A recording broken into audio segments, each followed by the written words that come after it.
안녕하세요. 윤기성 미카엘 신부입니다. CPBC 부산 가톨릭 평화방송 서포터즈인 블루프렌드 샵 2340을 소개합니다. 기도, 후원미사 참내, 정치 권유, 재능 기부, 협찬과 후원으로 블루프렌즈가 되어주세요.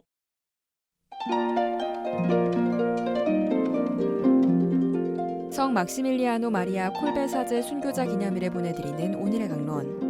부산교구 금정성당 부주임 김덕헌 베드로 신부의 강론을 들으시겠습니다. 오늘 복음은 마테오복음 19장 3절에서 12절까지의 말씀입니다.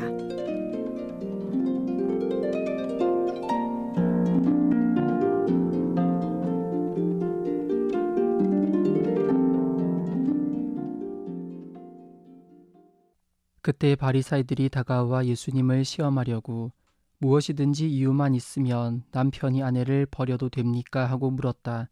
그러자 예수님께서 이렇게 대답하셨다. 너희는 읽어보지 않았느냐? 창조주께서 처음부터 그들을 남자와 여자로 만드시고 나서 그러므로 남자는 아버지와 어머니를 떠나 아내와 결합하여 둘이 한 몸이 될 것이다 하고 이르셨다. 따라서 그들은 이제 둘이 아니라 한 몸이다. 그러므로 하느님께서 맺어주신 것을 사람이 갈라 놓아서는 안 된다. 그들이 다시 예수님께 그렇다면 어찌하여 모세는 이혼장을 써주고 아내를 버려라 하고 명령하였습니까? 하자 예수님께서 그들에게 말씀하셨다. 모세는 너희의 마음이 완고하기 때문에 너희가 아내를 버리는 것을 허락하였다. 그러나 처음부터 그렇게 된 것은 아니다. 내가 너희에게 말한다. 불륜을 저지른 경우 외에 아내를 버리고 다른 여자와 혼인하는 자는 간음하는 것이다. 그러자 제자들이 예수님께 아내에 대한 남편의 처지가 그러하다면 혼인하지 않는 것이 좋겠습니다 하고 말하였다. 예수님께서 그들에게 이르셨다. 모든 사람이 이 말을 받아들일 수 있는 것은 아니다. 허락된 이들만 받아들일 수 있다. 사실 모태에서부터 고자로 태어난 사람도 있고 사람들 손에 고자가 된 이들도 있으며 하늘나라 때문에 스스로 고자가 된 이들도 있다. 받아들일 수 있는 사람은 받아들여라. 신명기 24장 1절에는 이혼에 대한 다음의 규정이 있습니다. 어떤 남자가 여자를 맞아들여 혼인하였는데 그 여자에게서 추한 것이 드러나 눈에 들지 않을 경우 이혼 증서를 써서 손에 쥐어주고 자기 집에서 내보낼 수 있다. 유다인에게는 부부가 갈라지는 것이 허락되었습니다. 다만 이혼할 수 있는 주도권은 남편에게만 있었습니다. 이혼을 당하는 여자는 이혼장이 있어야 나중에라도 다른 남자와 혼인할 수 있었습니다. 성경에서 언급한 이혼 규정은 본래는 약자인 여성을 보호하기 위한 것이었다고 합니다. 그러나 시간이 흐르면서 점차 남자들이 권리를 행사하는 편리한 도구로 변질되었고 결국 여자는 남자가 버리거나 취할 수 있는 소유물로 전락하고 맙니다. 그런 점에서 바리사이가 한 질문은 그 의도부터 잘못되었습니다. 남편이 아내를 버려도 됩니까? 라는 물음은 여성을 남성의 소유물로 전제한 것이기 때문입니다. 아내는 남편이 마음대로 취하고 버릴 수 있는 물건입니까? 예수님께서는 아내를 버려도 되냐는 물음에 아내를 버리는 자는 누구나 그 여자가 간음하게 만드는 것이다고 하십니다. 이 말씀은 혼인 때의 서약을 상기시킵니다. 혼인 서약은 서로 동등한 두 사람 간의 약속입니다. 한쪽의 일방적인 강요로 맺은 약속이 아니죠. 남편은 아내를 자신과 동등한 인격체로서 존중하며 혼인 서약을 했습니다. 따라서 아내는 남편의 부속물이 아니며 또한 남편도 아내의 소유물이 아닙니다.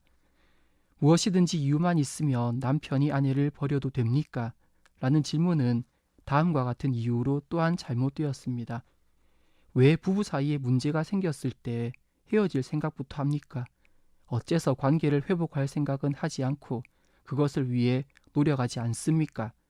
바리사이들은 이혼장을 써주고 아내를 버리라고 허락한 모세의 말을 들먹이며 이혼의 정당성을 증명하려고 합니다. 그러나 예수님께서는 다시 한번 이혼하려는 자들의 허점을 찾아내십니다. 너희의 마음이 완고하기 때문에 허락한 것이다. 부부가 처음에 혼인하기로 마음먹었을 때 그들은 하나가 아니라 둘이었습니다. 그런데 서로 다른 둘이 어떻게 하나가 되었습니까? 상대를 품어주고 받아주기로 마음먹었기 때문입니다. 서로에 대해서 완고하지 않았던 것입니다. 오히려 모든 것을 수용하는 너그러움이 있었습니다. 하지만 완고한 마음이 자리 잡으면 서로를 대하는 모습이 달라집니다. 문제가 생겼을 때 대화하고 서로 이야기를 받아들이기보다 자신의 고집을 내세우기 시작합니다. 듣지 않고 표현하지 않습니다. 완고한 마음은 서로 갈라서는 것이 낫다고 생각하게 합니다. 프란치스코 교황님께서는 권고 사랑의 기쁨에서 이렇게 말씀하십니다. 위기에 맞서지 않으면 대화가 가장 먼저 사라집니다. 어느 사이엔가 내가 사랑하는 이가 그저 오랫동안 나와 동거한 이가 되어버리며 단지 내 아이의 아버지 또는 어머니가 되어 결국에는 낯선 이가 되고 맙니다. 교황님께서는 자신의 감정을 드러내지 않으려고 스스로 고립되고 소심하고 기만적인 침묵 속으로 물러나지 말고 위기를 함께 마주해야 한다고 거듭 권고하십니다. 부부가 서로를 소유물로 생각하고 완고한 마음으로 서로를 대하면 그 결말은 관계의 단절입니다. 예수님께서는 부부가 서로를 존중하고 있는지 돌아보게 하십니다. 어느 한쪽의 일방적인 강요는 존중이 아닙니다. 존중이 사라지고 완고한 마음이 들어서면 서로를 부속물로 여기게 되며 문제가 생겼을 때 해결하지 않고 방치하게 됩니다. 무엇이든지 이유만 있으면 남편이 아내를 버려도 됩니까? 부부간에 서로를 대하는 마음이 이와 같지는 않았는지 돌아보고 혼인 서약 때의 기억을 떠올려 봐야 하겠습니다.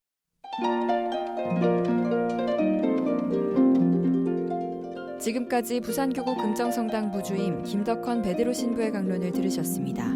내일도 김덕헌 신부의 강론이 이어집니다. 오늘의 강론은 매일 오전 11시 미사를 봉헌하며 화해와 치유의 성제로 개발되는 오륜대 순교자 성지와 함께합니다.